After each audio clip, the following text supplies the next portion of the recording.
یسوع صلیب پر مر گیا۔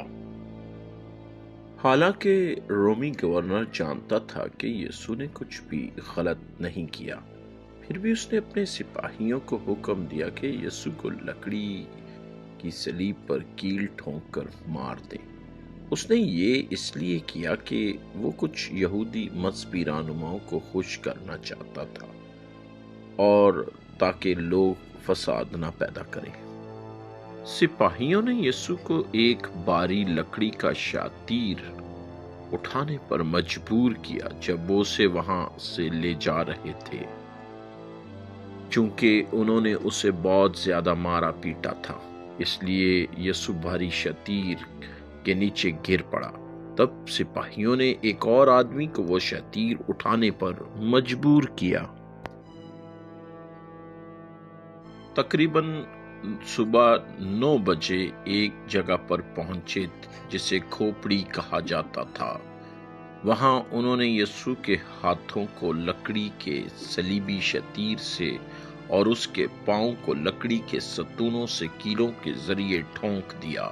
پھر انہوں نے اس ستون کو سیدھا کھڑا کر دیا۔ جب یسوع صلیب پر لٹکا ہوا تھا تو انہوں نے یسوع کو یہ کہتے سنا، اے میرے باپ، ان آدمیوں کو معاف کر، کیونکہ یہ نہیں جانتے کہ وہ کیا کر رہے ہیں۔ کچھ سپاہیوں نے یہ دیکھنے کے لیے جوا کھیلا کہ ان میں سے کون یسوع کے کپڑے جیتے گا۔ انہوں نے لکڑی کی صلیب کے اوپر ایک تختی باندھ دی۔ اس تختی پر پیلاطس نے لکھوایا تھا، یہ یسوع ہے، یہودیوں کا بادشاہ۔ انہوں نے 2 مجرموں کو بھی لکڑی کی صلیبوں پر کیلوں سے جڑ دیا، ایک یسوع کے دائیں طرف اور دوسرا یسوع کے بائیں طرف۔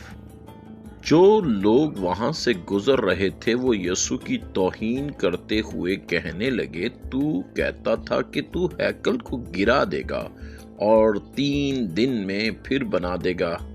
ہاں، اب اپنے آپ کو بچا، صلیب سے نیچے اترا۔ مذہبی سرداروں اور شریعت کے استاد اس کا مذاق اڑاتے ہوئے کہنے لگے، اس نے دوسروں کو بچایا مگر اپنے آپ کو نہیں بچا سکتا۔ اگر یہ ہمارا بادشاہ ہے تو اب صلیب سے نیچے اتر آئے، تب ہم اس پر ایمان لے آئیں گے۔ یسوع کے ساتھ صلیب پر ایک اور مجرم نے بھی اس کا مذاق اڑاتے ہوئے کہا، اگر تم ہمارے بادشاہ ہو تو اپنی جان بچاؤ اور ہماری بھی جان بچاؤ۔ لیکن دوسرے مجرم نے پہلے والے سے کہا، تمہیں خدا سے ڈرنا چاہیے، کیونکہ وہ تمہیں تمہاری کی ہوئی برائیوں کی سزا دے رہے ہیں۔ لیکن یسوع نے کچھ غلط نہیں کیا۔ پھر اس نے کہا، اے یسوع، جب تو بادشاہ بن کر آئے تو مجھے یاد کرنا۔ یسوع نے اسے جواب دیا، یہ سچ ہے، آج ہی تم میرے ساتھ اس جگہ ہوگے جو خدا نے ہمارے لیے تیار کی ہے۔ دوپہر کے قریباً 12 بجے کے وقت آسمان میں کچھ ایسا ہوا کہ سورج چھپ گیا اور سارا ملک اندھیرے میں ڈوب گیا۔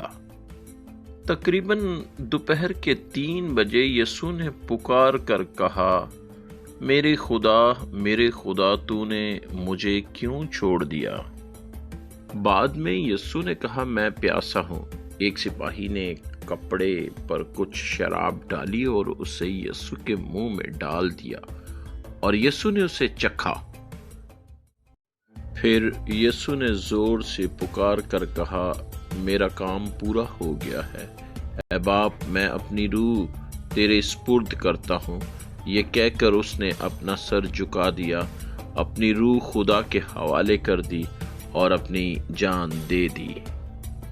اسی وقت یہودی ہیکل کے اندر وہ بلند پردہ اوپر سے نیچے تک 2 حصوں میں پھٹ گیا۔